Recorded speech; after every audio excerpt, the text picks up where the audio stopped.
A disabled woman living in transitional housing was found dead by her landlord inside this apartment complex. We believe that we have an obligation to hold those accountable who victimize the most vulnerable members of our community. 3 ligatures, each one a deliberate choice, each one wrapped with calculated precision, a bra twisted into a makeshift garrote, a purse strap pulled taut, an electrical cord cinched with devastating force.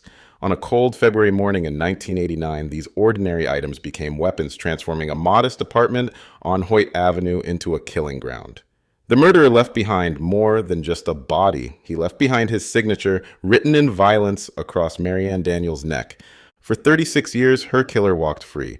He built a new life, crossed state lines, aged from a young man into his 60s.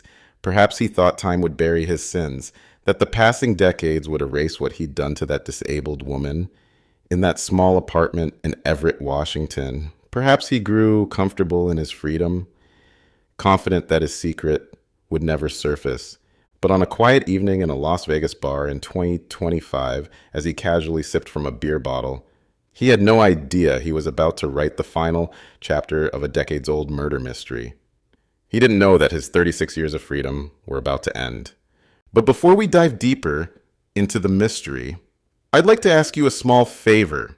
The statistics show that more than 70% of you watching aren't subscribed to the channel yet. If you're enjoying these deep dives into true crime and want to stay updated on future cases, please consider subscribing.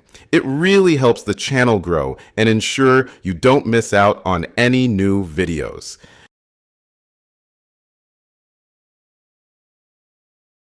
Rain pelted the windows of the apartment complex on Hoyt Avenue, another dreary February morning in Everett, Washington.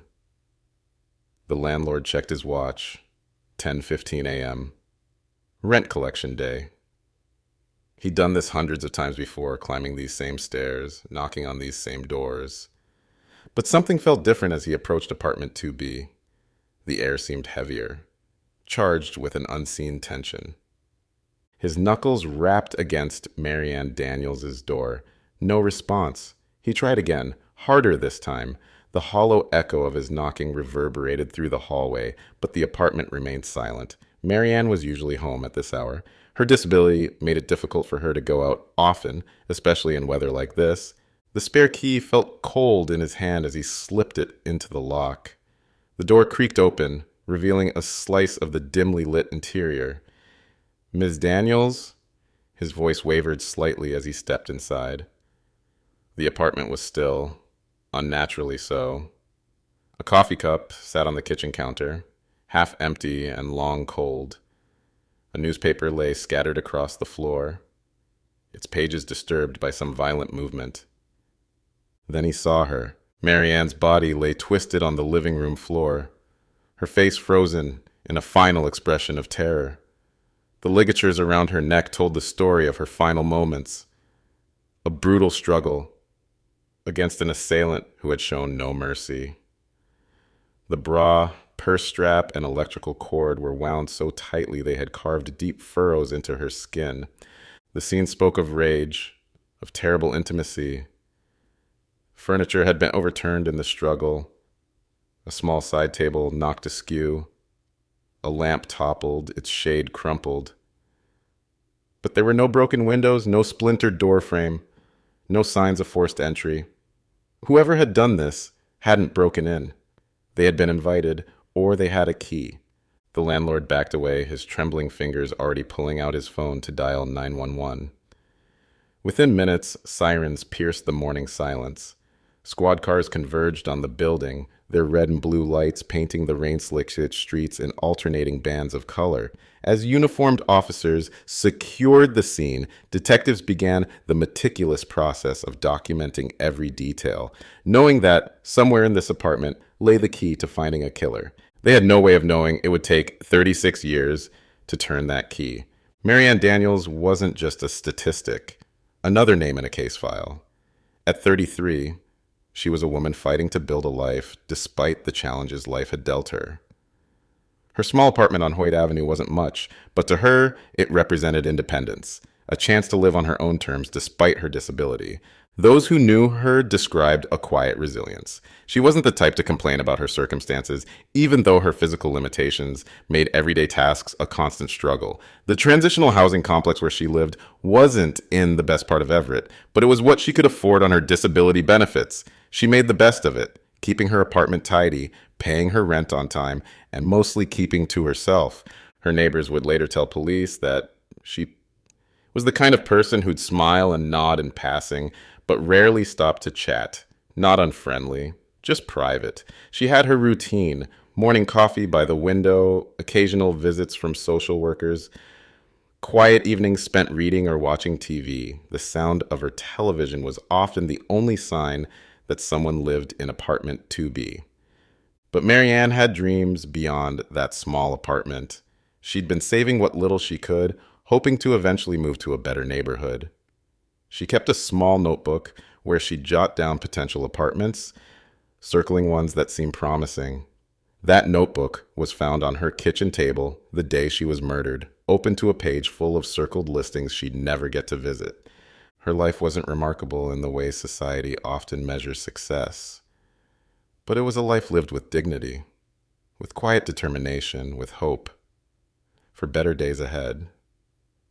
A life that was stolen, violently and senselessly, by someone who likely thought her death wouldn't matter, that she was just another vulnerable woman whose murder would go unsolved. They were wrong. The first 48 hours of a murder investigation are crucial. Evidence is fresh, memories are clear, and leads are hot. For the Everett Police Department detectives working MaryAnn's case, those hours were a race against time. They began where every investigation starts, with the people closest to the victim. 3 names quickly emerged as persons of interest. The first was obvious: the landlord who discovered her body. He'd had access to her apartment, knew her routine, and had been the last person to see her alive. But his demeanor during questioning told a different story. He was shaken, genuinely disturbed by what he'd found. His alibi was solid. His fingerprints were only where they should have been: on the door, the key, the phone he'd used to call 911. Within days, he was cleared. The second suspect seemed more promising: an ex-boyfriend with whom MaryAnn had reportedly had a turbulent relationship. Several neighbors mentioned hearing arguments months earlier, and one recalled MaryAnn saying she was afraid of him. But when detectives dug deeper, they hit a wall. The man had been in Portland during the murder, a fact confirmed by multiple witnesses and hotel receipts. Another dead end. Then there was Joseph Andrew Jacques, the neighbor from down the hall. On paper, he didn't stand out. No violent criminal record, steady employment, had lived in the building for several years. But something about his interview set off alarm bells for the detectives. While other residents showed shock, grief, or fear after learning of MaryAnn's murder, Jacques remained oddly detached. He answered questions with an almost practiced precision, maintaining he barely knew MaryAnn despite living mere feet from her apartment. "I might have said hello once or twice," he told detectives, his voice flat, "but I keep to myself. I didn't hear anything that night." The crime scene told a different story. The lack of forced entry suggested MaryAnn knew her killer. The violence of the attack, 3 separate ligatures, pointed to personal rage, not a random act. And then there were the 2 strands of hair found near her body, along with fibers from what appeared to be a dark jacket. But in 1989, DNA testing was in its infancy. The samples were too small, too degraded for the forensic technology of the time.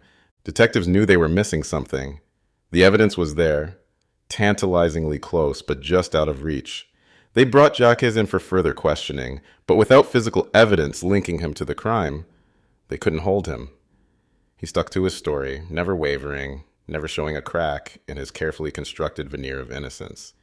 And so, like so many cases before and since, the investigation began to cool. The leads dried up. The witnesses had nothing more to give. The evidence carefully collected and cataloged, went into storage. MaryAnn's murder joined the ranks of the unsolved, waiting for technology to catch up with justice. Time has a way of burying truth beneath layers of dust and fading memory.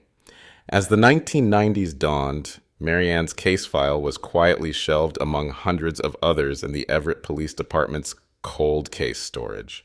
Her photograph joined the silent gallery of the unavenged, faces frozen in time, waiting for answers that seemed increasingly unlikely to come. The apartment building on Hoyt Avenue changed hands twice over the decades. New tenants moved in and out of Unit 2B, most never knowing its dark history. The neighbor who had watched the police cars that rainy February morning moved away. The detective who'd first interviewed Jacques retired. Even the forensics lab that had tried and failed to extract useful evidence from those two crucial strands of hair was eventually demolished, replaced by a newer facility with technology its predecessors could only have dreamed of. Joseph Jacques left Everett shortly after the investigation stalled, slipping away like a shadow at sunset. As the years passed, he moved between states, each mile putting more distance between himself and what he'd done in that small apartment. While MaryAnn's family mourned, marked birthdays she'd never see, and waited for justice that seemed would never come, Jacques built a new life. Perhaps he thought time would erase his crimes, that the past would stay buried in that old case file. But cold cases are never truly cold. They wait, like time capsules of evidence, for science to catch up with justice. And in 2020, science was about to make a quantum leap forward. Detective Susan Logothetti wasn't born when MaryAnn Daniels was murdered. But in 2020, as she pored over cold case files in the Everett Police Department, something about this particular case caught her attention. Maybe it was the brutality of the three ligatures. Maybe it was the neighbor who'd been just a little too composed during questioning. Or maybe it was those two strands of hair, carefully preserved for over 3 decades, waiting for their story to be heard. There was something about this case, Logothetti would later tell reporters. The killer thought he was smart, leaving no fingerprints, no obvious evidence, but he left something he couldn't control, pieces of himself. Those microscopic traces of evidence, useless in 1989, now held the potential to crack the case wide open. Logothetti partnered with Othram Inc., a forensic laboratory specializing in extracting DNA from samples once considered too small or too degraded to test. It was a long shot. 31 years was a long time for evidence to survive, but it was the only shot they had. The waiting began. Days stretched into weeks, weeks into months. The lab worked meticulously, using cutting-edge techniques to coax genetic information from those decades-old strands of hair. Every failed attempt meant starting over, refining the process, trying again. It was painstaking work, but Logothetti knew that somewhere in those samples lay the truth about what happened in apartment 2B. In late 2024, her phone rang. The lab had results. By revisiting the case, Detective Logothetti, they were able to find, a hit for the DNA that was recovered at the crime scene at the time. The DNA profile was clear enough to run through databases, and it had yielded a name, Joseph Andrew Jacques. The same man who'd lived down the hall from MaryAnn. The same man who'd claimed he barely knew her. The same man who'd sat through police questioning with unnatural calm. But Logothetti knew they needed more. A decades-old DNA sample wasn't enough. They needed fresh evidence to make the case airtight. They needed to prove that the man living in Nevada now was the same man whose DNA had been found at the crime scene in 1989. More importantly, they needed to get that evidence without tipping him off. Because if Jacques realized he was under investigation, 36 years of patience might end in desperate flight. The hunt was on. We hope that we can provide the family with some closure. Finding Joseph Andrew Jacques wasn't difficult. At 61, he'd settled into a quiet life in Clark County, Nevada, working part-time at a local hardware store. His life had the appearance of mundane normalcy. A small house, a regular routine, nothing to suggest he harbored a decades-old secret. But the eyes of law enforcement were now fixed firmly upon him. Detective Logothetti coordinated with Las Vegas Metropolitan Police to set up surveillance. They needed to be invisible, patient, methodical. One mistake, one glimpse of an unmarked car lingering too long, and 36 years of investigation could unravel in seconds. For 2 weeks, they watched. They learned his patterns. Morning coffee at home, work from 9 to 3, occasional stops at a local bar after his shift. It was at this bar that investigators saw their opportunity. Every Friday, Jacques would stop in for exactly 2 beers, always sitting at the same corner spot, always leaving by 6. The plan was elegant in its simplicity.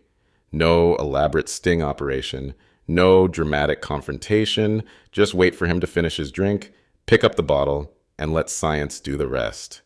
On a chilly evening in early 2025, undercover officers nursed their own drinks, watching as Jacques went through his usual routine. When he finally stood to leave, one of them quietly slipped the bottle into an evidence bag.